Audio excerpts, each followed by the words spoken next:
Bismillah, alhamdulillah, wa salatu wa salamu ala rasulillah, wa ala alihi wa sahbihi wa mawala.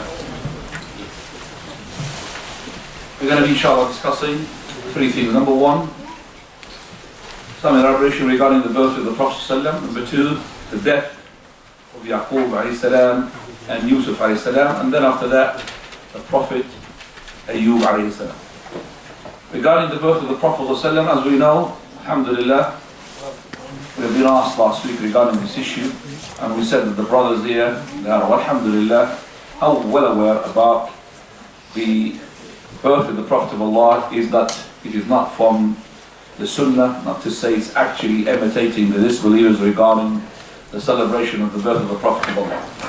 But I would like just to remind myself, remind the brothers and remind the sisters, that whenever we are faced with such an issue, we remind those people with the following: that no matter how much we love the Prophet of Allah, we cannot love him more than Abu Bakr and Umar and those companions whom Allah subhanahu wa ta'ala had chosen them to be the ministers of his Prophet, fighting for establishing his religion. When Abu Bakr, as the Prophet ﷺ, he said in a hadith which can be authenticated by some scholars, that is, the iman of Abu Bakr is to be put in one hand of the scale, and the whole creation's hearts and iman in one scale, save the prophets, and Abu Bakr will outweigh them. And if also Umar, his iman is to be put, let's say that the iman of Umar in his heart have a weight, to be put in one pan of the scale, and the weight of the iman of all the creations, save the prophets and Abu Bakr, Umar will outweigh them. Yet Abu Bakr and Umar will not celebrate the birth of the Prophet of Allah. So how can we claim that we love the Prophet of Allah more than these people? Prophet ﷺ, he lived for 23 years in his prophethood.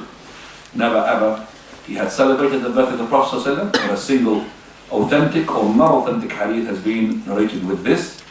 And any reinterpretation of the Quran verses regarding the rahmah and the fadlullah, and all of it is not based upon what the Prophet of Allah had interpreted. And also the companions themselves, they don't say or recall any hadith from the Prophet of Allah that to celebrate the birthday of the Prophet ﷺ at all. So whether the celebration, which is all, alhamdulillah, scholars they agreed upon, is to be a bid'ah, which is jumping up and down and the flashing lights and the dancing, and yesterday I've seen a clip of a person who is even flashing himself. He's on his motorbike, he's got lights on himself, he's flashing, himself is flashing. So flashing lights now are going everywhere. Or it is the same as well for those people who just hold a book and start reciting the biography of the Prophet of Allah, or maybe they make some naat and some nasheed regarding the Prophet's birthday. All of that we say as well, this is not being documented, so why should we do something that the Salaf did not do? And on top of all, how do we know that the Prophet of Allah was born on the 12th of Rabi'ah? We don't know that. We know that he was born on Ithnain, but we don't know he was born on the 12th of Rabi'ah al-Awwal. And remember, the birthday of all the companions at that time, none of them can be documented by dates. None of them. The Prophet of Allah was not known to be a prophet so that the people would focus upon when he was born. They were even differing regarding the year itself, whether the year of the elephant or 1 year plus or 1 year minus. As for the month, a huge difference, not to say the date itself, the 12th. Okay? We only know that he was born on Ithnain because the Prophet of Allah said so when he was a prophet. And he's been told by revelation. It's not his mother or his father told him that you were born on Al-Ithnain, but this is a revelation because Prophet ﷺ, he was fasting on the Ithnain, in which these are lifted to Almighty, and also the day upon which he received his revelation and upon which he had been born. So that is why we know he was born on Al-Ithnain. Other than that, we don't know. Yet we know that the date of the death of the Prophet, because he's known to be a prophet, everybody will document that, it is the 12th of the Rabi'ah al-Awwal. So he died on the 12th of Rabi'ah al-Awwal, and he died on the Ithnain, but he was born on Ithnain, but not the 12th of Rabi'ah al-Awwal. It's actually one of the sayings which are even far-fetched. It can't be correct. So we say to these people, I mean, why do we imitate the disbelievers when they celebrate the birthday of Isa alayhi salam or the birthday of so and so? That's the first issue. Number two is to do with the you could say the conclusion of the story of Yusuf alayhi salam, to talk about the death according to the book, death of Yaqub alayhi salam. Please go ahead. Bismillahir Rahmanir Rahim. Tonight is 15th of Rabi'ul Awwal 1441, our 30th lesson. of the stories of the prophets, alayhim as-salam. We're concluding the story of Yusuf alayhi salam under the subheading Death of Yaqub alayhi salam. Allah subhanahu wa ta'ala says in Surah al-Baqarah, verse number 133. أَمْ كُنْتُمْ شُهَدَاءَ إِذْ حَضَرَ أَحَدَكُمُ الْمَوْتُ. Now, translation of the meaning in English. حَضَرَ يَعْقُوبَ الْمَوْتُ. Now, or were you witness when death came to Yaqub, when he said to his sons, what will you worship after me? They said, we shall worship your God, the God of your fathers, Ibrahim, Ismail and Ishaq, one God, and to his will we submit.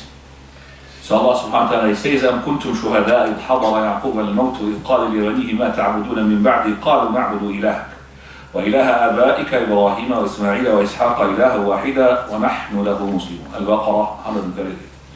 Now, Yaqub advised his children to follow the eternal religion of Islam with which Allah sent all the prophets. The people of the book mentioned that Yaqub asked his children to come and gather around him so he could tell each of them what was going to happen to them. Also he gave Judah the glad tidings that from his progeny there will come a great prophet who will be followed by many nations. That is from Bible, Genesis 49. This is finished now? No. So go ahead. It is said that when Yaqub died, the Egyptians mourned him for 70 days. Okay, all of that is from the people of the book. And we say akhbar, we don't confirm it, no, we just believe it. We leave it as history, and the Quran did not come as a book of history. Remember that book of the Quran is not a book of history or a book of numbers or a book of geography, a book of biography, it is not.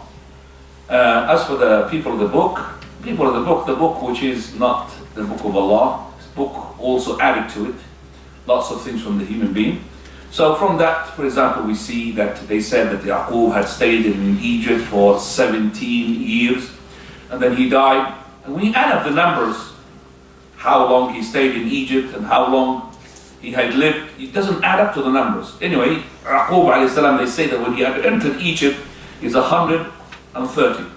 And then he has stayed in Egypt for 17 years. Yet they say his age 140. How can you get 140 when you add 17 plus 130? You're going to get about 147. So this discrepancy in the numbers shows you it's not from Allah subhanahu wa ta'ala. ولو كان من عند الله, it was from Allah, لوجدوا فيه اختلاف.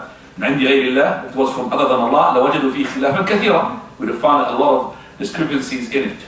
And this is what the people of the book had said, but what we are concerned of that Allah subhanahu wa ta'ala spoke about the moment when Yaqub alayhi salam gathered his sons and he admonished them, just like Nuh alayhi salam told his son, just like also Ibrahim alayhi salam told his son, just like the Prophet Muhammad sallallahu alayhi wa sallam also told his family, all of them, they admonished them before they died.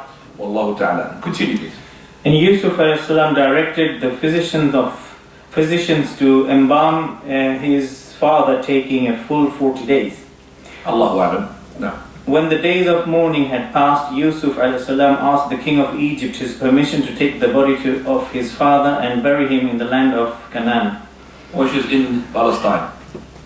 Well, we have some history when you go to Palestine that they say that here the grave of Ibrahim and Ishaq and Yaqub and also Yusuf, which is in the cave close to the in a Hebron city, it's called near Khalil, near the gate and near the will, we call it the will of Yusuf. All of that history cannot be confirmed. The only grave that you could grave from the Prophet that could confirm is the grave of Muhammad and nobody else. Now, the king granted his permission, and so Yusuf salam started his journey accompanied with Pharaoh's officials and dignitaries. When they reached Hebron, they buried him in the cave in the field of Machpelah, which Ibrahim had bought as a burial place from Ephron. Then they mourned him for 7 days. Allahu Akbar. Now, after burying his father, Yusuf returned to Egypt together with his brothers and all the others who had gone with him to bury his father. Allahu Akbar. Yusuf alayhi salam reassured his brothers of good relation and they stayed in Egypt for good. And then after that, the death of his? Yusuf alayhi salam lived 110 years. Allahu A'lam. And when death approached him, he asked his family to take his body and bury him beside his father's if they leave Egypt. So they embalmed his body and placed him in a coffin. It remained in Egypt till the time of Musa alayhi salam, and he took him out from Egypt and buried him in the land of Canaan. Whether this is authentic or not authentic, we do not allow for our bodies to be transferred from one land to another unless the land that you're going to be buried in is a land of disbelievers. But if there's a cemetery for the Muslims, we're not allowed to ship our body if we're coming from India or Pakistan or Jordan or whatever country it is to go be buried there when we have a Muslim cemetery here. We're not allowed to do so because of the delaying of the what? The burial. And that's not allowed. We have to hasten and race into burying the person. So regardless of what the authenticity of this, we don't follow, because if it's true, then the religion of the prophets before us is not our religion. And if it's not true, we leave it. As I said, it's from the people of the book, Wallahu ta'ala a'lam. Now we come to the story of Ayub alayhi salam, which they call him in English? Job? Job? No. Job, is that his name? Job. Yeah. Really? Who's a Christian revert here? Oh, that's no one? Christian revert? Yes. Do you know his name before? Job. Yes? Was he well-known Christian? Before the Christianity? Job. Okay, it's a good job that you're saying a job. Go ahead. Job. Chapter 11, story of Ayub alayhi salam.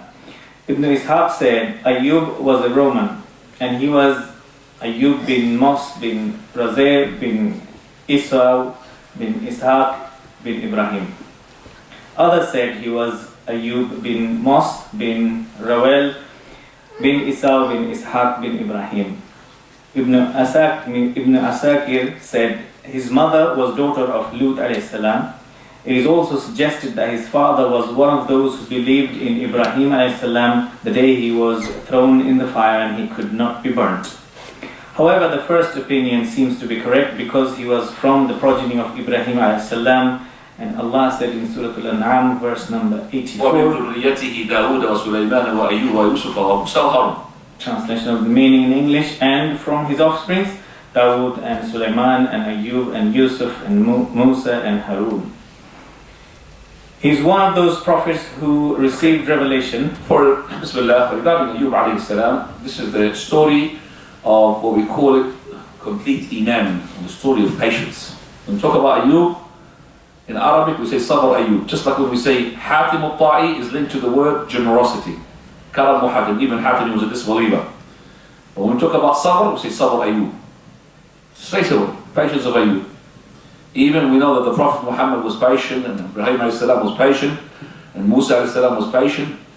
But when we talk about patience, we talk about Ayub, because the number of years that Yusuf alayhi salam was in agonization and in disease and illness, it was something that is, people normally would unbear it, would not live it.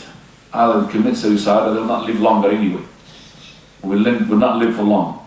So Ayub alayhi salam, when we talk about him, we talk about the story of patience. That's number one. Number two, regarding his lineage, we know for a fact that he came from the lineage of Ibrahim alayhi salam. That's correct.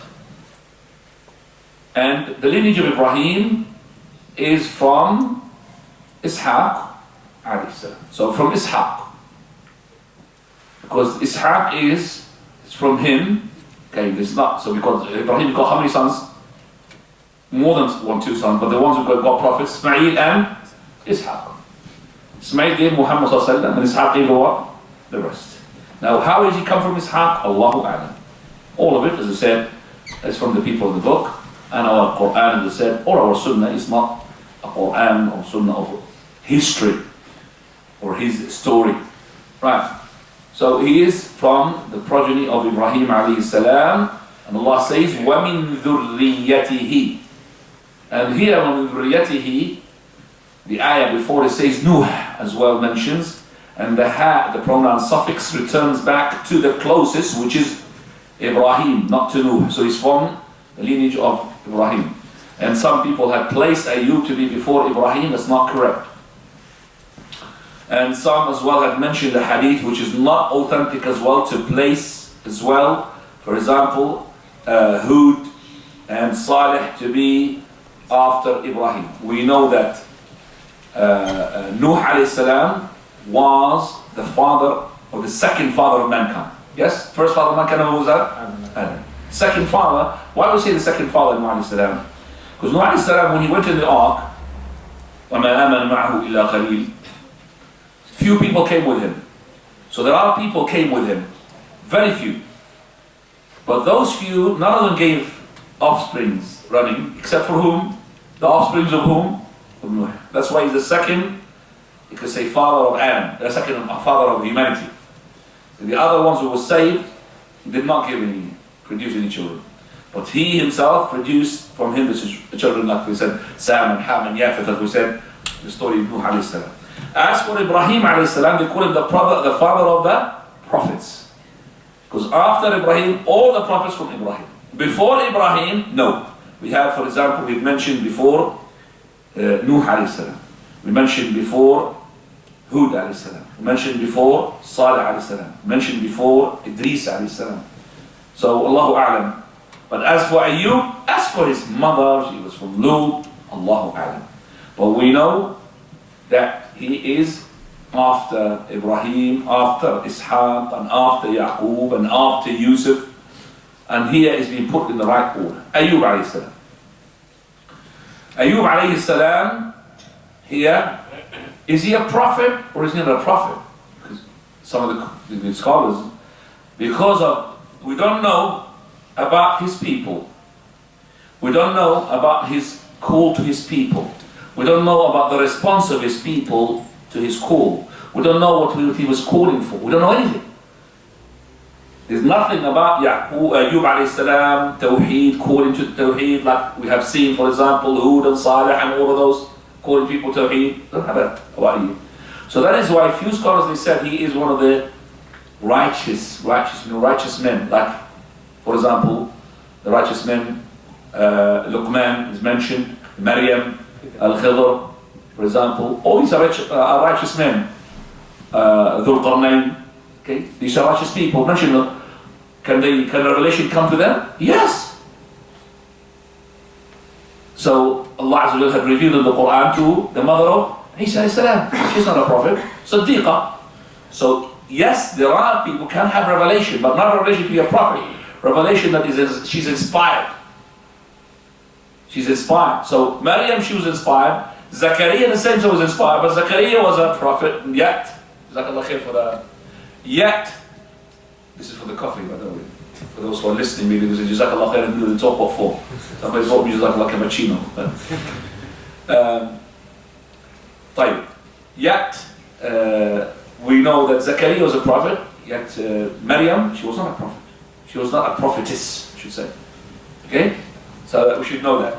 So we believe the correct opinion, he's a prophet. Because he mentioned, number one, in the prophet, among the prophets, and is kama awhayna. As the verse here clearly says in 163, Surah An-Nisa. Fadal. Translation of the meaning. Allah says, Inna awhayna ilayka. Go on. Indeed, we have sent revelation to you as Who's you? Revealed. Who's you? Muhammad sallallahu alaihi wasallam. كما أوحينا إلى نوح والنبيين من بعد. Translate, just like as we revealed to Nuh and the prophets after him. Who are they? وأوحينا إلى إبراهيم وإسماعيل وإسحاق ويعقوب والأسباط وعيسى وأيوب ويونس وهارون وسليمان. نعم. وآتينا داود زبورا. The continuation of that verse. I don't know if you have that one. Go on. And the prophets after him, and we revealed to Ibrahim, Ismail, Ishaq, Yaqub, and the tribes, and Isa and Ayub. So the correct opinion, go ahead. So it seems more authentic to say that he was from the offspring of Ishaq. Who was the son of? Son of Esau. Ishaq, son of who? Oh, son of Ibrahim. Ibrahim alayhi Esau ibn Ishaq. So we'll just say Ishaq. His wife's name was Leah in Yaqub. But in another opinion, it said his wife was Rahma bint Ephraim. That's not correct. word rahmah taken from the Quran, that's not correct. The other one, Allahu A'lam. Say rahmah because of the verse of the Quran, it's not correct. While it is claimed that she was Leah bint Manasseh bin Yaqub. Now, Allah subhanahu wa ta'ala says in Surah Al-Anbiya verse 83 and 84, and that is now the story of Ayub in the Quran. That's the subtitle should be, the story of Ayub in the Quran. Allah says, وَأَيُّوبَ إِذْ نَادَى رَبَّهُ أَنِّي مَسَّنِيَ الضُّرُّ وَأَنْتَ أَرْحَمُ الرَّاحِمِينَ. Translation. And Ayub, when he called to his Lord, saying, harm has afflicted me, and you are the most merciful. فاستجبنا له فكشفنا ما به من ضر وآتيناه وأهله ومثلهم معهم رحمة من عندنا وذكرى للعابدين. So we answered his prayer and removed his affliction, and we gave him his family and the like of them with them, a mercy from us and a reminder to the worshippers. Does he mention as well verse Sa'd? No? Okay. And also in Psalm verse 41-44, Allah says, واذكر عبدنا أيوب إذ نادى ربه أني مسني الشيطان بنصب وعذاب. نعم. And mention our slave Ayub when he called his Lord, the shaitan has afflicted me with distress and torment. أركض برجلك هذا مغتسل بارد وشراب. And Allah said, strike with your foot.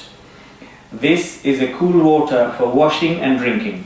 ووهبنا له أهله ومثلهم معهم رحمة منا وذكرى لأولي الألباب. And we granted him his family and like of them a mercy from us. And a reminder for those who understand. وخذ بيدك ضغثا فاضرب به ولا تحنث. And take in your hand a bundle of reeds and strike therewith, and do not break your oath. إنا وجدناه صابرا. And we found him a patient نعم العبد إنه أواب. and good slave, surely he was penitent. Now, that means he goes back to repentance. So now we come to the story of the affliction of Ayub alayhi salam and his patience. Now, Ayub alayhi salam's trial.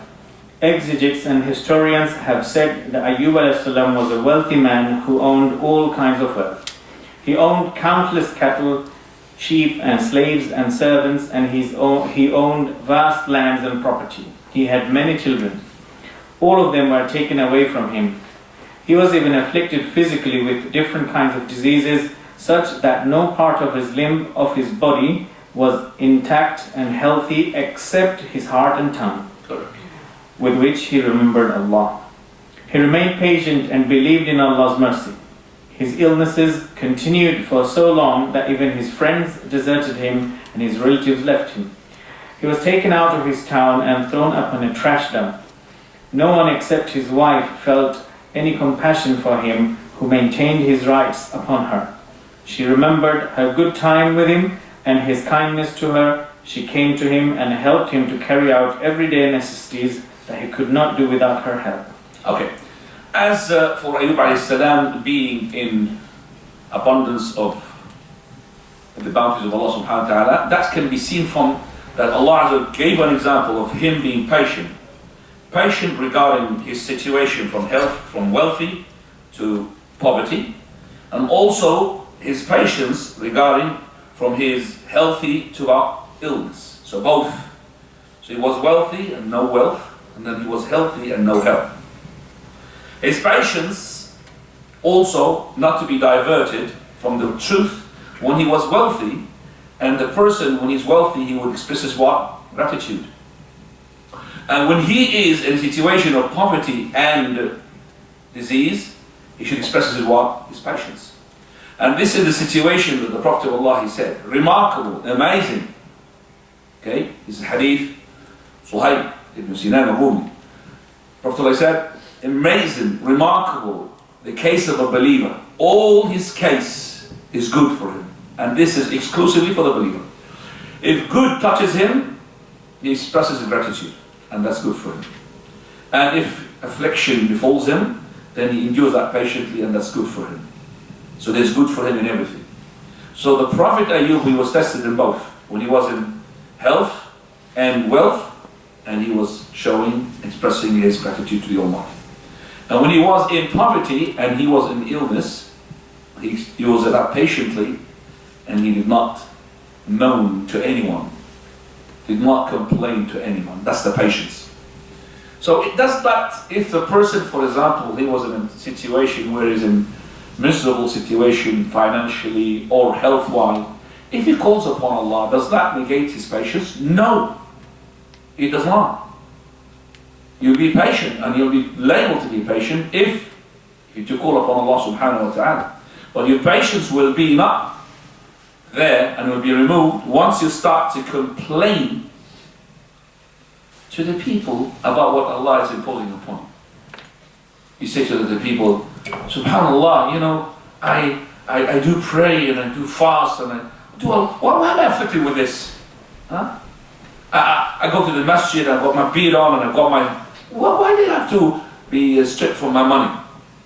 That's when you're running out of patience. That's when the patience goes out of the door. Okay? To complain to the people. So you complain to the people and that is not good. But if you complain to the Almighty, you say, oh Lord, look at me, oh Lord, no problem. That's not that. And the companions, when they are afflicted by disease, they say, oh Lord, decrease the pain, but do not decrease the reward. Decrease the pain, but don't decrease the what? The reward, because they know that every time you have been afflicted with something, and it's a sin expiation. Now, is that affliction a punishment, or is it a test? Okay? Number one, we would say, if the person wants to show that he is mashallah mu'min, that must be a test, that's why Allah is testing me, that is not correct.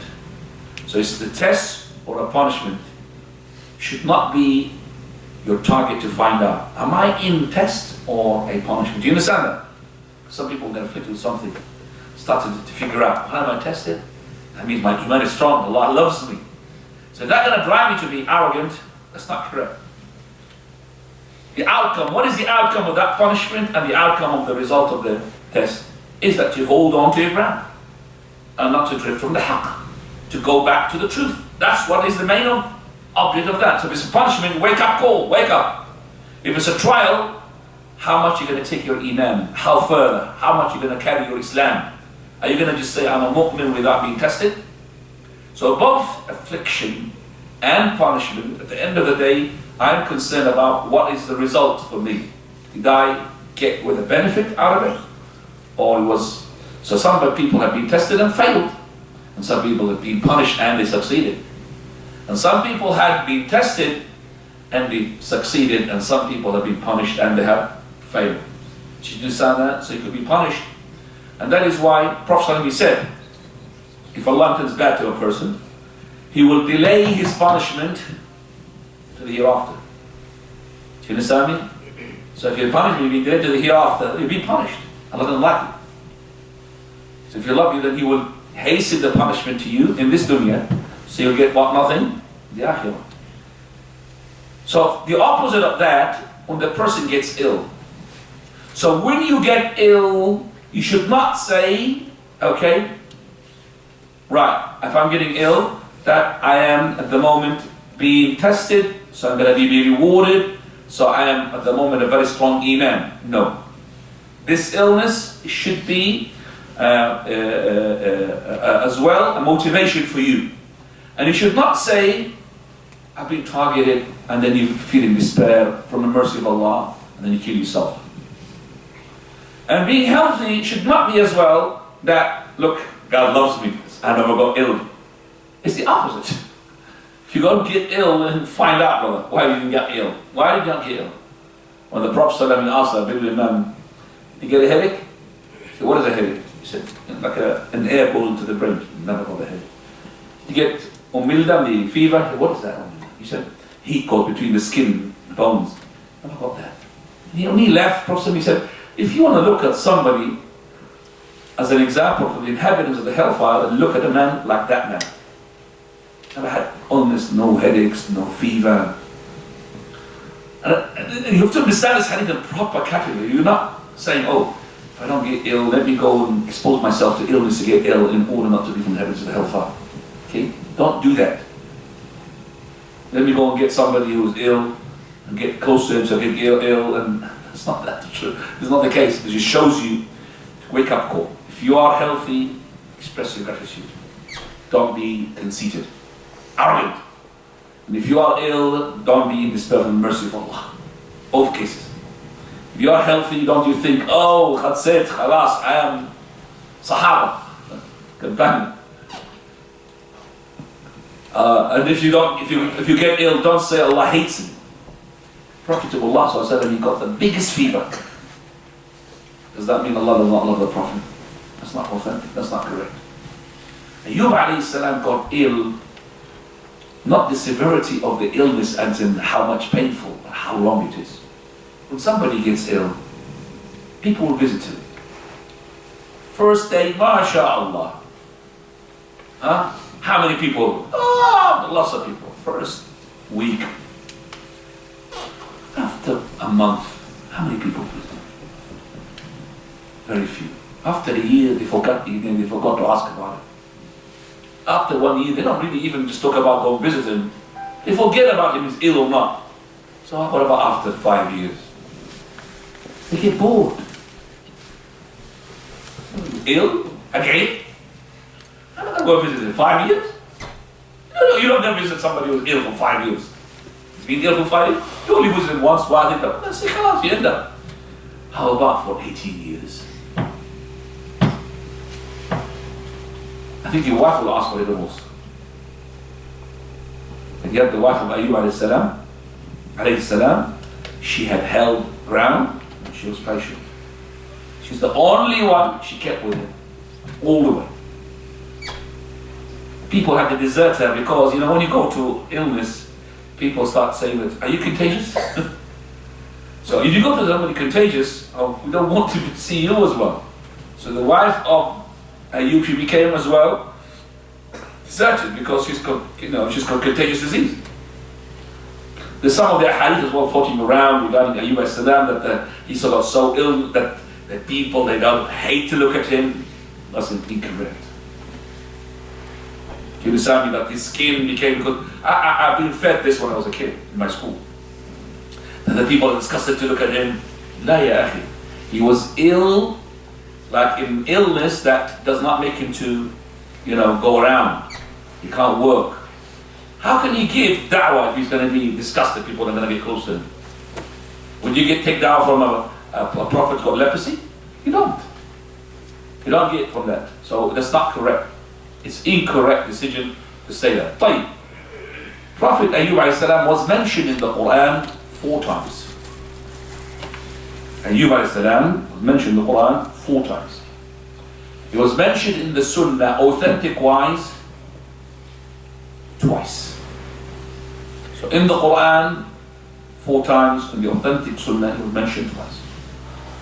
Al-Qadi ibn al-Arabi, he says that Prophet Ayub alayhi salam was not mentioned in the Sunnah except for only one, which is in Sahih Bukhari, the hadith where the locust, which is of gold, came into him, and we're going to discuss it. But he's incorrect.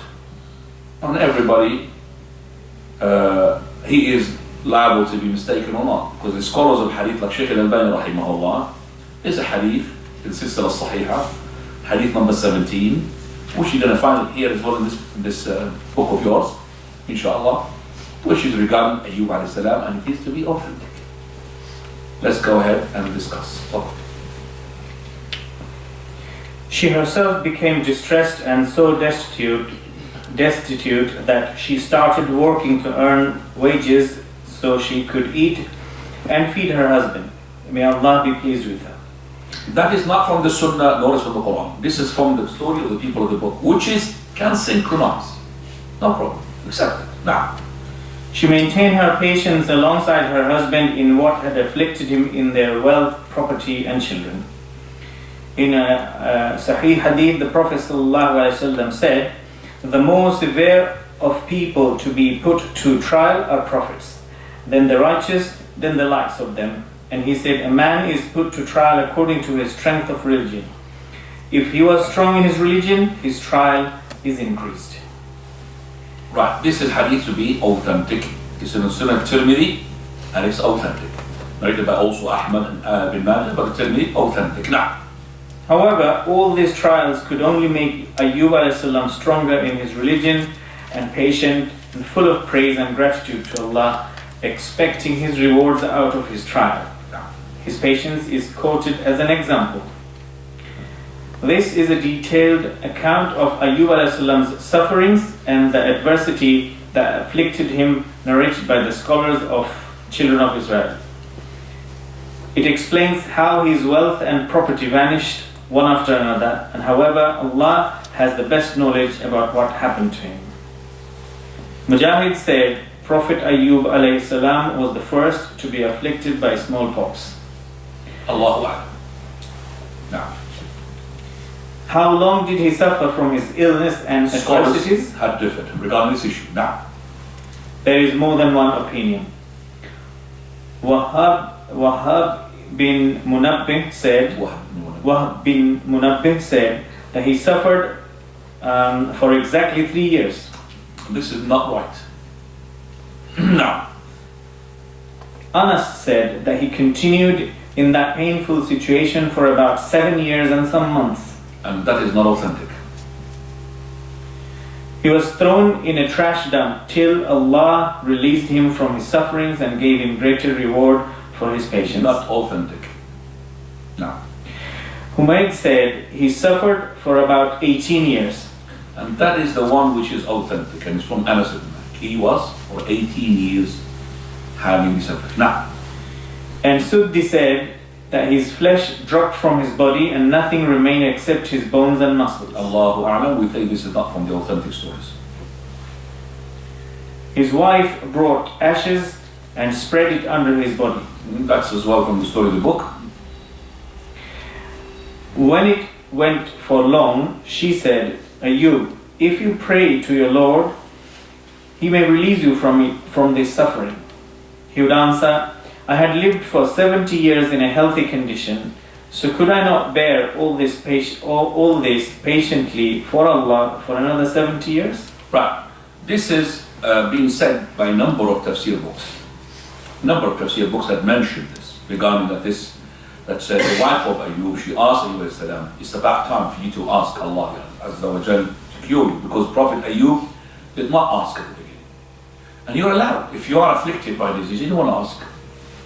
You want to have this affliction to expiate this, and you don't want to have to be cured. You're not saying, oh Lord, give the illness a prolong it.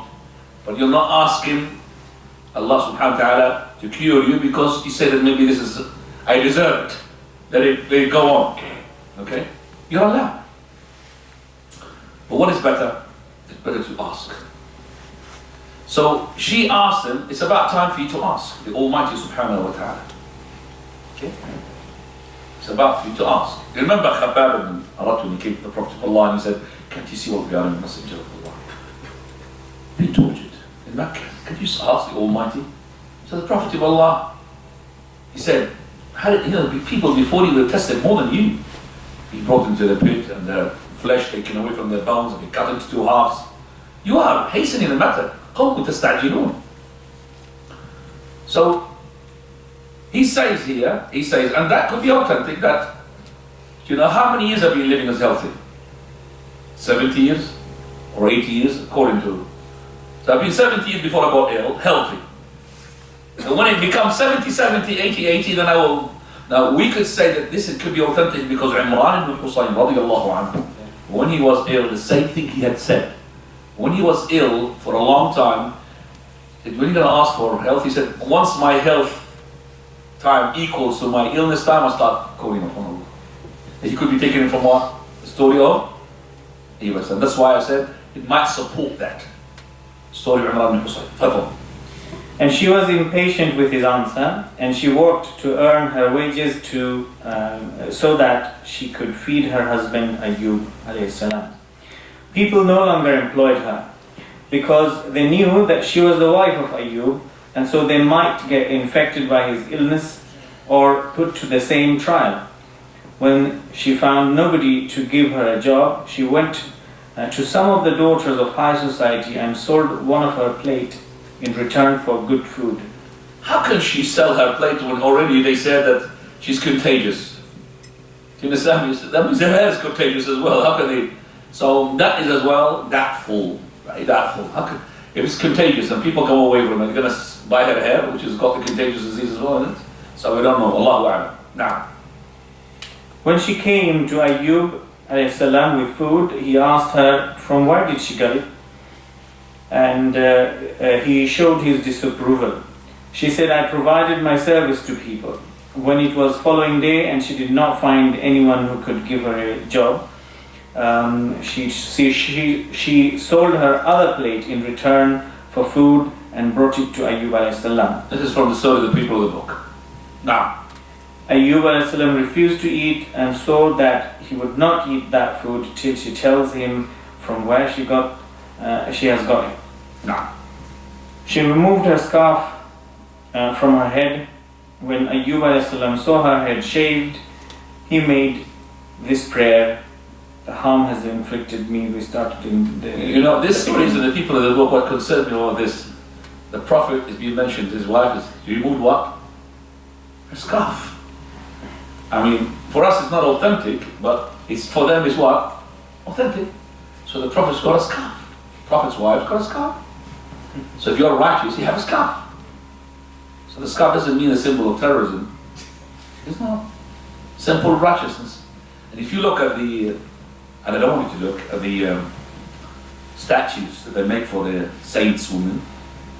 Okay, I've seen one in Spain when I was there. She is full hijab, better than the hijab of some of the sisters. You know, it's her face and abaya, full hijab. So subhanAllah, the righteous people, when they look up to, they are fully covered. When our wives and women covered, they label it as ninjas or tents or all that. You look at your people, you look up to them. It's amazing. And it's really full hijab, proper, not just the abaya, which is very thin abaya these days that the sisters they put. The thick jilbab, you know? Thick, proper thick. That's what it used to be before. Right. Continue, please. So he did that prayer which is mentioned in Surah Al-Anbiya, verse 83 at the beginning, and translation is, harm has inflicted me and you are the most merciful. Ibn Abi Hatim has narrated from Abdullah ibn Ubayd ibn Umayr saying, Ayub alayhi salam had two brothers. They came one day to him, but they could not go near to him because of his... Let me just follow up because I missed you here. So you said the verse, which verse you just said? Anni massani al-dhur. Right. You know, Ayub alayhi salam, when he asked, when made the dua, he just, oh Lord, I've been afflicted by harm.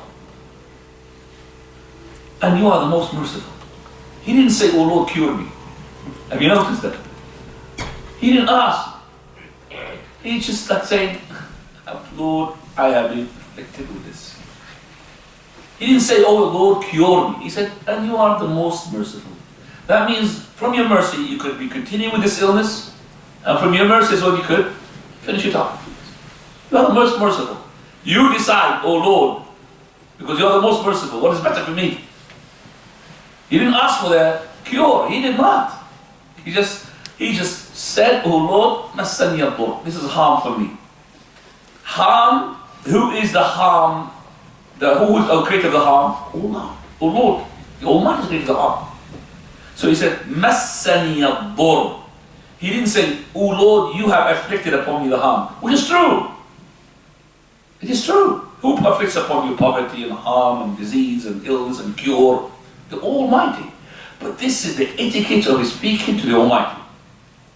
So when the Prophet Ibrahim got ill, وَإِذَا مَرِضْتُ فَهُوَ يَشْفِينِ. That if I got ill, then Allah gives the cure.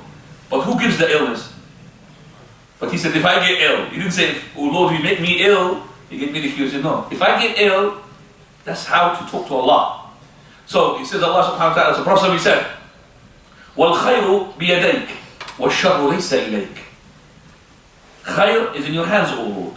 And evil is not attributed to you. Even Allah is created the what? The good and the evil. But when He creates the evil, His creation to the evil is not evil.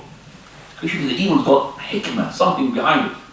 So that's why they don't. When when the righteous man al-Khidr was talking about the story of with Musa alayhi salam, when he killed the boy, he said, when he killed him, he said, فَأَرَدْنَا, we wanted that Allah will swap that boy with somebody better. But when he talked about something which is good, that is the two orphans in the city, and he wanted to erect the building, the fence, so that they would later on take their treasure out. But فَأَرَادَ رَبُّكَ. So it's clear cut, mashallah, good, Allah wants. And if it was evil, He says, we want. But even it's all of it's from Allah. That's how you talk to Allah subhanahu wa ta'ala. So here says, مَسَّنِيَ الضُّرُّ, even though the dur is from Allah.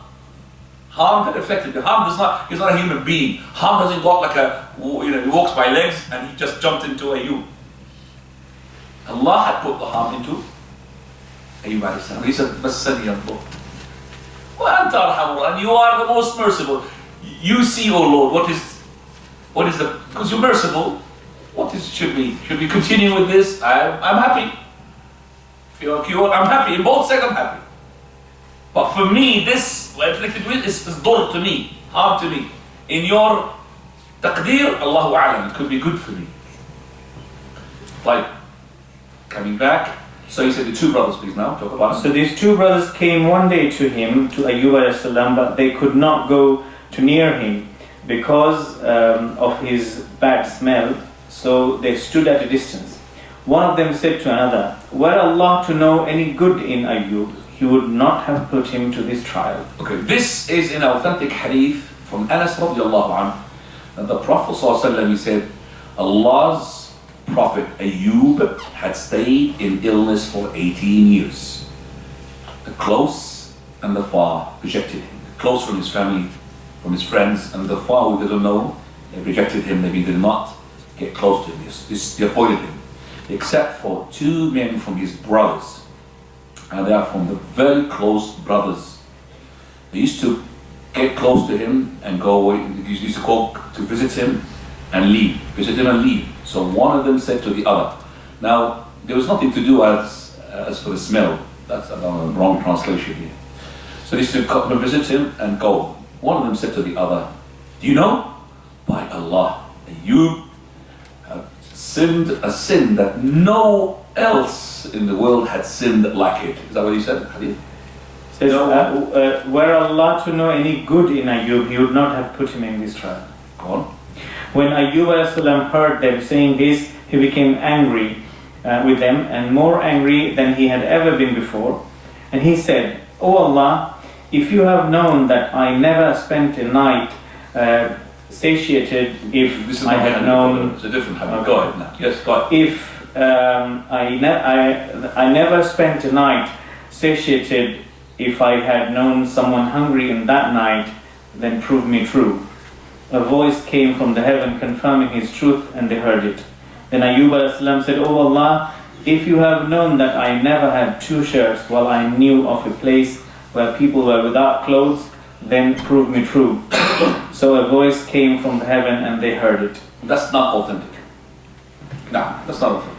And then Ayub alayhi salam said, O Allah, I seek help from your honor. And then he fell in prostration, saying, O Allah, by your honor, I will never lift my head till you release me from my suffering. And he did not lift his head till he was cured. Right, let me give you the authentic hadith, which is insisted of Sahih of Shaykh al-Albani, rahimahullah. And as I said, the beginning of it, the Prophet ﷺ did hadith from Anas radiallahu anhu, and the Prophet ﷺ, he said, it's hadith number 17, by the way. The Prophet of Allah, Ayub, he stayed in his illness for 18 years. The far and the near from his people rejected him, except for two men from his brothers, and they are very close brothers. They used to come and visit him and leave. One of them said to the other, you know, by Allah, Ayub must have sinned a sin that none of the people in existence had sinned like it. He said, what is that? He said, well, it's been for 18 years. His Lord did not have mercy upon him, did not cure him. So when they went to him, the man who was being he had said what he said, he did not get patient until he mentioned that. So Ayub, he said, well, I don't know what you were saying, what are you talking about? Although except that Allah subhanahu wa ta'ala, He knows that I used to pass by two men in dispute, and they would make an oath against one another. They would mention Allah in a way which is not suitable. So I go back to my place, my house, and I would expiate on their behalf. That is, fearing that Allah will be mentioned in a way which is not truth or not haqq. So Prophet Ayub is saying, I've heard two people mentioning Allah, making a dispute, and then making an oath. So he goes back to his house and expiates on behalf of these two, in case maybe they have violated their oaths, in case they have said something which will basically it will insult the Almighty subhanahu wa ta'ala or belittle him. That's why he would expiate on their behalf. Then he says that he used to come out regarding his need. That means whenever he needs something, he would come out. So when he finishes his, for example, relieving himself or whatever, his wife, she gets hold of his hand and takes him back until one day. That is, he had relieved himself or washed himself or whatever he was doing. So she got delayed. She did not come. So Allah Azza wa Jal inspired Ayub, revealed to him. He said, "Urkud birijlik." That is, struck with the foot, the land. هذا مغتسل بارد وشراب. You're going to find something to wash yourself with and to drink. So he did that, and he had immersed himself into the water and he drank from it. Now, his wife, she came and she started looking for him. What is he? She started looking here and there. Okay, so he came, and he came so healthy, his wife couldn't recognize him. So when she said to him, "May Allah put barakah into you. Did you see the Prophet of Allah?" So that means he was a prophet. It's hadith authentic. The Prophet of Allah who is being tested, who's got ill, for verily Allah subhanahu wa ta'ala is the all capable. I've never seen a man looking like him. She's her husband and yourself. So she said, "It's me." So she didn't know it was him because he's fully cured. He's back to what he was. Now, also the hadith continues, and it is authentic. And this is from, also continues, says, and he will be lahu andaran. Baydaran means like, you know when you collect the wheat, the barley, and you put them in piles? Okay, it's called baydar. So he had one for wheat and one for barley. Allah subhanahu wa ta'ala sent two clouds, which one of them was on top of the pile of the wheat. It had put into it gold until it just started to flood. And the other cloud put into it silver until it had flooded. Now this is authentic. Imam Ibn Kathir, he says this is gharib, and it could be mawquf, the correct opinion, it is sahih, and there's nothing gharib about this. So this hadith is authentic. Our Shaykh al-Albani authenticates it, as I said, in hadith number 17. There's no need to say it's a strange thing.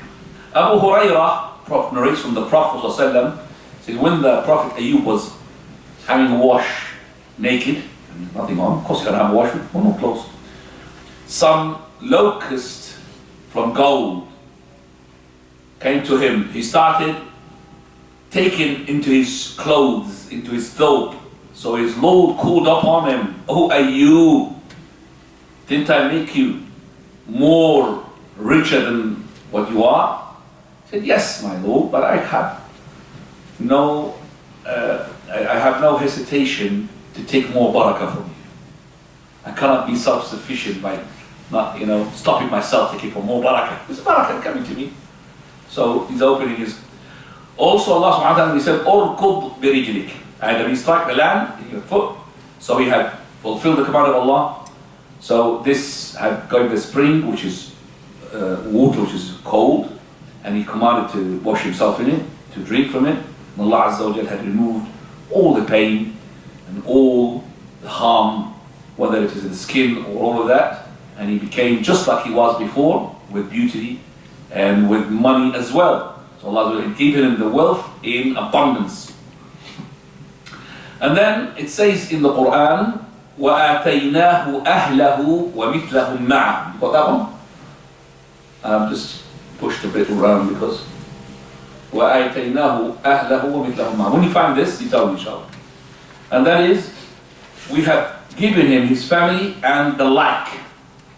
Surah Al-Anbiya, verse 84. Now there's three opinions regarding the interpretation of this verse. Interpretation one, that means Allah subhanahu wa ta'ala had given life to those who died from his family already. He gave them life back again to see Ayub alayhi salam after he became healthy. Second opinion is that Allah subhanahu wa ta'ala, he had the one which has remained with him and the one who had died to be entering paradise altogether, the hereafter. Third opinion is that Allah had returned his wife to her youth. Allah returned his wife to her youth because, you know, it's been 18 years in the disease, she got old. So he returned her to her health. All these three interpretation, they can be as well acceptable. Wallahu ta'ala a'lam. وَآتَيْنَاهُ أَهْلَهُ وَمِثْلَهُم مَعَهُ. It says, رَحْمَةً مِنْ عِنْدِنَا. That is a mercy from us. وَذِكْرَى لِلْعَابِدِينَ. A reminder to those who are worshippers. طيب. And finally it says there, Ayub, he had lived for 70 years in the land of Rome. Yes? On the Hanifiyah, which is originally Ibrahim alayhi salam. Yeah. Yes? Now after that we'll continue inshallah next week. We're going to as well learn what do we learn from the story of Ayub alayhi salam.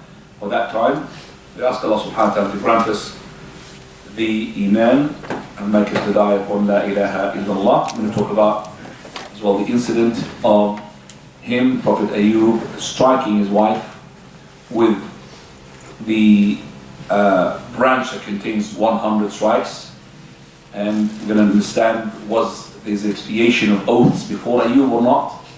I will return that inshallah for next week. Okay? Any questions please regarding what we have heard, please go ahead. Don't ask me about the 100 strikes and all that, please. Leave that for any further. What is the difference between a prophet and a messenger? And can a messenger be a prophet? Can I ask anybody from the audience who've been with me here? I'm going to ask you, Shakib. What's the difference between a prophet and a messenger? Follow. Okay, I'll think you didn't have your breakfast. Follow. Yalla from. Not Afram. Afram is here. Yeah. They are all messengers are prophets. All the messengers are prophets, 100%. But not all prophets are messengers. And the When you say well, not all prophets are messengers, what do you mean? They don't really deliver a message? no, they deliver the message. Because of course, messengers, that means they don't deliver a message. That means they're not, as in, it's not having the messenger definition. Yeah. But as in a messenger, he's a messenger. Well, he's a prophet like this, comes to Muhammad. He's a messenger, but in the sense that it's not. So what is that? The difference is that they are sent to a disbelieving people. Who's that? The messengers. The messenger. He was sent to call people who are disbelievers. And the prophet? They are sent with La ilaha illallah, but they may have To their own people, to the their own believers. people. Correct. So the prophet was sent to the believers, their own people. They convey the message. They have got a message. Either a message from the prophets before them. It doesn't have to be that the messenger has to be giving a new message. Because there's another definition for that. No. Yusuf a.s. was a messenger, he did not have a new message. It's the message of the Prophet Ibrahim a.s. So he was delivering to the not disbelievers, that's what it is. Which is Al-Aziz and all of those, okay, of Egypt, they were disbelievers. Now, Fadal. Regarding the dua of Ayub, should one take his approach to when asking for cure, or the way the Prophet said that cure means? Always ask Allah through the Prophet ﷺ, unless the Prophet of Allah had supported the dua of a prophet. That number of times he would say the dua of Musa alayhi salam, dua in Islamic, but if it is just been said in the Quran, like that, you could use that as a Quranic verse. But it's not the dua of the Prophet sallallahu alayhi wasallam, which is the best. So give us an example. Ayub, Rabbi, inni massani ad-dur, wa anta arhamur rahimin. Yes? But it wasn't being said by the Prophet Muhammad sallallahu alayhi wasallam. You could say it. It's part of the Quran. Make part of the Quran's supplication. ربنا إننا سمعنا مناديا ينادي للإيمان أن آمنوا بربكم فآمنا ربنا آمنا به. So you can say فاغفر لنا ذنوبنا كفر عن سيئاتنا وتوفنا مع الأبرار. Verse in the Quran, I'm using it as a dua. Now, like if you, I open, not the Prophet. If you do something else, not the Prophet. Further. Just regarding the sutra, so I know we've covered this in the fifth class. So if you missed a rak'ah and you joined, once the imam's finished. Yes. You've seen something today, yeah? Is it? Okay. So, I've seen it. Jazakallah khair for reminding me. Okay. I don't know, I've seen somebody, after we have finished, the imam had finished the prayer, there was a person straight away jumped from one row to 2 rows to get close to the sutra. First of all, I say to that person, Jazakallahu khairah, because he's keen to make sure that he pray what? To a sutra. That means he knows the sutra. So that person, Jazakallahu khairah, is keen. He's not just praying anything. Okay? But is that correct or not? That's the debate. And not to say that it's only one opinion. There's more than one opinion. If you look carefully into the hadith of the Prophet ﷺ, regarding the Imam, إِنَّمَا جُعِلَ الْإِمَامُ يُؤْتَمَّ بِهِ. And the hadith also tells us that the Imam's sutra is sutra for everybody. So if the Imam takes sutra or he doesn't take sutra, it doesn't matter for us. We are the people behind him, we're having sutra. Who's our sutra? The Imam. That Imam, does his sutra finish by the Imam's finishing the prayer, or does it carry on? That's the question asking. Yes? There's a hadith of Abu Bakr radiallahu anhu. Abu Bakr, he says that the Prophet ﷺ, one day he led us in the prayer. He said, Allahu Akbar. Then he had pointed فَأَشَارَ with his hand, and مَكَانَكُمْ. Stay still. He did not talk. He went to the Midah, he made ghusl. He remembered he was on janaba. Finished and came back and continued. And what? Continued. That means he was in a prayer while he was doing the ghusl, because he did not repeat the haram. What we gain from this hadith? That the Imam, when he went to have the wudu, definitely had moved away from the sutra. So the first row, they will be far away from the sutra. They did not move forward. That's number one. The argument comes back, but this is still, he's still in a prayer. We were talking about the Imam has finished the prayer. Correct. We find ourselves number of times in the ahadith where Mu'adh ibn Jabal had joined the prayer. Abu Bakr himself, he joined the prayer. Abdullah ibn Mas'ud, he joined the prayer. When they joined the prayer, after the prayer is finished, I mean, we find companions who were late, very few. When the Prophet of Allah is finished, and the prayer has to be what? Repeated 5 times a day. You're bound to find people who are late for any reason.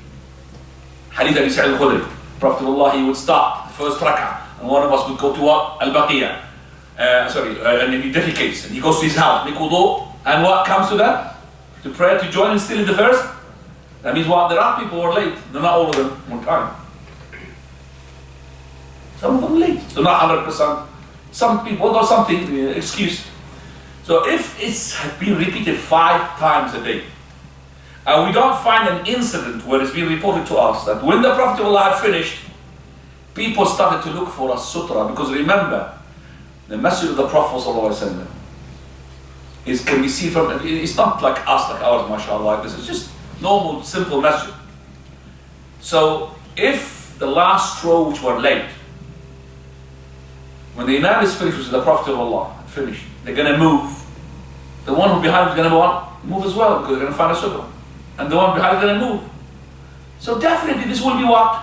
Documented. And the little things have been documented. Little things. Like for example, as he said, we should see the companions, feet to feet, shoulder to shoulder, neck to neck. Everything stuck together. Not the neck is the burrow. But the feet to the feet, shoulder to shoulder. They're close. They used to say, for example, that Prophet ﷺ, we used to know his recitation from his being. So they document this. They never document companions moving like an army. That's an army moving. And we've got 5 days prayers on a single narration, whether it's authentic or unauthentic, that the companions come forward. From this, the scholars they derive that the sutra of the Imam stays as it is, even if the Imam had finished his prayer. So you stay where you are, continue your prayer. Otherwise, people will find it difficult to find access to leave. Because the ones who are late usually are next to the door. So if the Imam is finished, especially in Jum'ah prayer or something, and the people want to leave, and this person has got what? For last rak'ah, he just came in the last rak'ah. He's going to start 4 rak'ah, or 2 rak'ah, or whatever. But I wait for him, and then I have a queue waiting for him, and another queue waiting for him. Imagine it's a big masjid, huh? Because he's blocking what? The entrance. But if you know the fiqh, alhamdulillah, he's still, his sutra, the Imam is there, khalas. Even the Imam left and gone home, but his sutra still stays. So I could leave, and no problem. Because if the Imam is leading, you know that you could go between the rows, you know that. You could drive your donkey in between, no problem. Like Abdullah ibn Abbas, he was with his donkey in between the rows. You would park it, and then you line up with the prayer. So no problem. So this is a fiqh, it's very important for us. It facilitates, otherwise we're going to be stuck for this guy, and this guy is grilling us now, huh? Taking his time. You want to go, we've got فَإِذَا قُضِيَتِ الصَّلَاةُ فَانْتَشِرُوا فِي الْأَرْضِ. Salah is finished, we're going to go. We'll go work. Wait for this guy. And all of these people, they come late, always next to the door, true or not. We don't find a door next to the Imam. Do you find a door next to the Imam? It's going to be chaos. It's always the door that's at the back. So you come from the back, because if you came from the front, it's not going to be good, because the Imam was praying and people coming from the doors to the front, it's going to annoy him. That's why we found the door at the back. Coming from the back. Wallahu a'lam. So the one who's praying, can he give indication because he knows the fiqh? Yes! Pass through akhi. Or he could be better.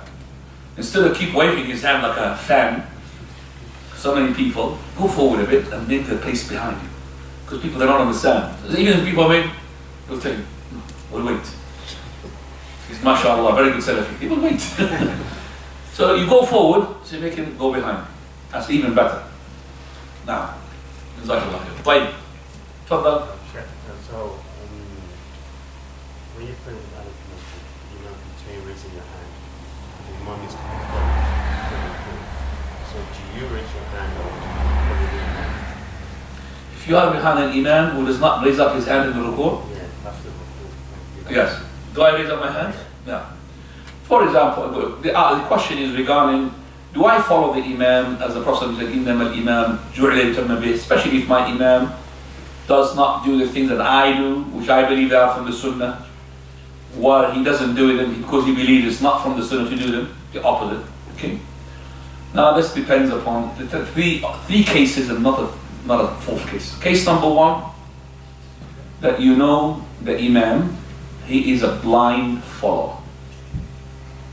Then you don't really follow him, you follow what is the correct. An Imam, second case, that you know that he is not a blind follower, but he believes what he's doing is correct, then I'll follow him. And I'll follow him all the things that can be seen by the people.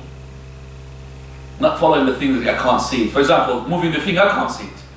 So I will move my finger. Do you understand me? I will not base my opinion, he does not raise up his hand, he's Hanafi, he does not move his finger. No, I don't say that. Whatever I see, I will. Third option, the third case, is that you don't know. You don't know, see, man, and most of the cases, the third one, isn't it? You come to the masjid, you don't know. If you don't know, then here we say that if you go behind the Imam, you do like the Imam. Whatever the Imam does, do. So if he does after the ruku like this, you do like this. Because it's shown, you do like this. Okay? Now, Allahu A'lam. Further. It's about travelling fishing. So one of the brothers asked me. Travelling fishing? Travelling. I'm not a traveller. There's a fan that goes on, you know. Sorry? Because the fan, I have difficulty to listen to you. Could you get closer because you're too far? Further. So one of the brothers he travels to London every day. Is it considered as a traveller? One of the brothers goes to what? Travels to London for what? To London. From where goes to London? Huh? To London. No, from where he travels from London? From where? Central to what? Yeah, but St. where Albans. From Central to London. Yeah. I'm not familiar what is from St. Albans to London. Let's just say he travels from Scotland to London. Does that make a difference for you? No, is it travel or not travel? Yeah, he's travelling. But from St. Albans to London is not travel. Yeah. So your problem is the distance, not the problem is that, because I want to understand that some people think that if this person goes to a place where it's considered to be traveling, but because he goes to it frequently, it's not a traveler. That's not correct. Do you understand that? Yeah. So if I'm an air pilot, I go to India twice a day, I'm still traveling there. Because I don't live in India, I don't have a wife in India. Okay? So I'm a traveler. I do that one journey, coming back, one journey, another journey, coming back. I'm still a traveler. And I'm doing it 7 days a week, mashallah. India, come back, India, come back. So your problem is St. Albans, is it a traveling place or not? Not to do with every day, yes or not? Yeah. Okay. So now we understand that if it's a place of traveling, regardless of how many times you go, is a traveling. Unless you have a place to reside there in that place. Let's say you have in that place where you're going to go to another wife, or another house, or your mother's, or your own house, but you are moving now with your family, your house, and your wife. Okay? Okay, then you're a traveler only in the middle. As for St. Albans from London, I don't know, I can't say to you, sorry, or not. I cannot. You have to judge it, because London is big, actually. Because London could be considered 25. And how far you were from 25, from St. Albans? 5 miles? See what I mean? So I don't know what London you're talking about. London is a country. Sahwala, it's a country. It's got more than 12 to 15 million in it. Okay? Qatar is only 5-6 million. So London 3 times Qatar. So it's a country. So which part of London? Do you understand the south of London, the north of London, the north circle of London? I don't know. So that depends upon. If you are in doubt, pray the full prayer. Pray the what? Full prayer. Now, Allah. Fadal. You know, some people they bring the hadith that you can join the salah without fear and travel. Then what's our proof to say that we can pray, that we have to pray at fixed times without joining? To just understand the question, some of the people bring the hadith, what hadith Abdullah ibn Abbas is talking about, That the Prophet sallallahu alaihi that the Prophet sallallahu alaihi wasallam, he had combined between the prayer without fear and without journey. Without من غير خوف ولا سفر. And another one من غير خوف ولا مطر, from without fear and without rain. Okay. Yes, and the other. So They bring it in for what? Sorry. They're saying what? These people? The Shia, they say that they can join the salah. Oh, they could join the salah. Yeah. That they can join the salah every single day. This hadith, by the way, is said by Abdullah ibn Abbas. Okay. And this hadith has got an occasion. If you don't understand the occasion, I don't understand. Okay? First of all, this hadith that he had joined the prayer without fear and without journey is not talking about the individual prayer. It's talking about the congregation prayer. Abdullah ibn Abbas, he was giving a talk, khutbah. Okay? And he was giving on the pulpit. The khutbah took a long time. After the Asr, okay? After he prayed the Asr, he kept going until the stars about to appear. That means the Maghrib is going to be missed. Okay? So after he prayed the Asr, he kept khutbah, a long talk. Until Maghrib came, It's getting dark, it's start to appear. So some of the people worry. Say, الصلاة الصلاة. So that comes in, أتعلمني بالسنة لا أم لك. May your mother lose you. You teaching me with the sunnah? Teach me how to the sunnah, take me with the sunnah. Prophet Allah combined between this and this, and this and this, without fear, you know. Do you understand me? So he combined. So this combination is a jama'ah, because he's going to combine between them. So there's something major that has been no problem. So for example, that you have cold night, extreme cold night. There's no rain, there's no snow, there is no fear, there's no journey. It's extreme, and the Imam said extreme cold. Then he will join. Let's say the temperature dropped and minus 15, minus 20. People are cold, they come into one prayer, they can't come with the following prayer. So he joined the Dhuhr and Asr, or he will join the Maghrib and the Isha. This joining is called al-Jam'u bi'udhr al-Matar. This is from the Ahkam Fasl al-Shita, from the rules that are related to the what? To the winter season. So I advise everybody to read the book of Shaykh al-Harith called Ahkam al-Shita, the rules regarding the winter season. I don't know if it's been translated or not. It's a good book. It talks about these issues. From them, al-Jam'u bi'udhr al-Matar, to combine the prayer because of the rain. These Rafid, alright, they're combining between anything, whether it's, you know, even the Jumu'ah, they did not make Jumu'ah until recently. They had no Jumu'ah, never mind Jama'ah, Jumu'ah prayer, till recently. Okay? They don't even wash their feet, they wipe. You know? They wipe over the feet. And that's why some of the people that they say that the Prophet they were followers is different from our Prophet. The God that they worship is different from our God. The Rafidah, talking about. But this is not all the Rafidah. I have to be as well admitting. Some of the Rafidah just, you know, they don't know except, they know La ilaha illallah, Muhammad Rasulullah. They do shirkiyat, Ya Ali and all of this. Okay? But not all the Rafidah can say kuffar. He who believes in the Rafidah principles is a kafir. He who believes that Aisha radiallahu anha, she's a fornicator, is a kafir. Because Allah had made it clear in the Quran, Surah to know that she's what? She is innocent, she is chaste. If you accuse her of fornication, kuffar. If you said all companions are kuffar, you're kuffar. So we can't say all Rafidah are kuffar. We say that if you believe in this principle of Rafidah, you're a kafir. But does every Rafidi knows about this philosophy of Rafidiyya? No, yeah, even the people of Al-Sunnah themselves. Themselves they don't know about. You've got some of the people from the Ahlul Sunnah, we marry from them and they marry from us. You ask them, where is Allah? They will say to you, everywhere. This everywhere is kufr, but is he a kafir? Yeah. He thinks that everywhere that means to make Allah big. If he said everywhere, if it's not everywhere, that means Allah is limited. But he doesn't know this is everywhere. In the toilet? No, I didn't mean that. That's what he said, everywhere actually. No, I didn't mean that. You see, this philosophy doesn't know it. So we can't just say all the Sunnah are equal, are they? No. We call them Ahlul Sunnah. Yes, Ahlul Sunnah, the learned, not, yes, but the ones who are, we attribute it to Ahlul Sunnah, they're not from the Rafidah.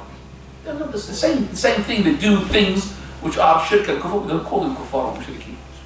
And that's why we don't say all the Brahmins kuffar. Or can't say that. He who believes in such and such principle from the Brahminism is a kafir. He who believes in such and such, we don't make takfir, we are very cowards in takfir. And we're proud. We are cowards in takfir. Why? Because the Prophet he said, if you make a takfir upon a person, just la ilaha illallah Muhammad Rasulullah, either he deserves it or he's going to bounce back onto you. So I don't want to put my religion here, my Islam into at stake. You could be a Muslim and then he'll bounce that back on me. I'm not going to say that. So that's why they said, you know, with Dhahabi and others, if you find 99 sayings and a person says a kafir, and one saying is a Muslim, back off actually, back off. Hold. Don't say the kafir. 99. If you made a mistake in saying somebody is a Muslim or he's a kafir, that's no problem. You made a mistake. But if you made a mistake of making a person as a Muslim, they made a kafir, big problem.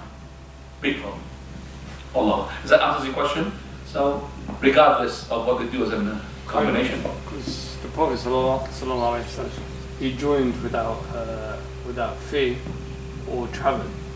So no, he did not join his individual as a, you know. Oh, he was always congregation. Yeah, that's fine. Congregation. I get Okay. it. Yeah, Yes. okay. Is that alright? Yes.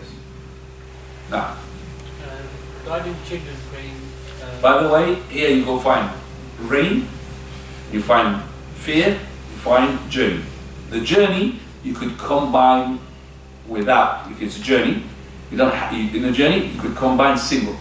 But for the rain, for the snow and the ice, it has to be in a masjid. Okay? It has to be in congregation. So even if the imam came, let's say the imam, he lives on top of the masjid and it's snowing. Snow blocked the roads and everything. Okay? And he came from, you know, he's got one of these, you know, the fire brigades. So he came down from his house, he climbed down onto his imam spot. Okay? He's leading them. There's nobody here. Can he make Dhuhr and Asr? Yes, he can. Allahu Akbar, he makes Dhuhr and Asr. But listen, he makes a combination, but Asr has to be established as well. Even if so many hundreds of people came to Dhuhr and made the combination, it doesn't mean we close the masjid at Asr, because not everybody made Asr. And not everybody maybe agree with you on the combination. Okay? So we leave that masjid at Asr, because some people are going to come. The imam, will be different imam, because imam he made the jama'. Okay? That's the fadl. Let's just finish the last question. regarding children praying between the rows of the men, Children praying between the rows of the men. what's allowed from the understanding and the gender? No problem for the children as long as they're having wudu, and they know what invalidates the wudu. That means they are at least above 4 years old. They know. So they know the wudu, they know what invalidates the wudu, to be brought into the rows and pray anywhere, even in the first row, except behind the imam. Anywhere in the first of the row, and we're not allowed to push them back. So on the side of the row, the row, no problem, inshallah. But if you are below that, they don't know anything about passing wind and all of this, then we will put them either in front of us or between us and the wall, not to separate between me and my neighbor who prays. Wallahu ta'ala a'lam wa subhanakallah wa bihamdik. Ashhadu an la ilaha illa anta astaghfiruka wa atubu ilaik.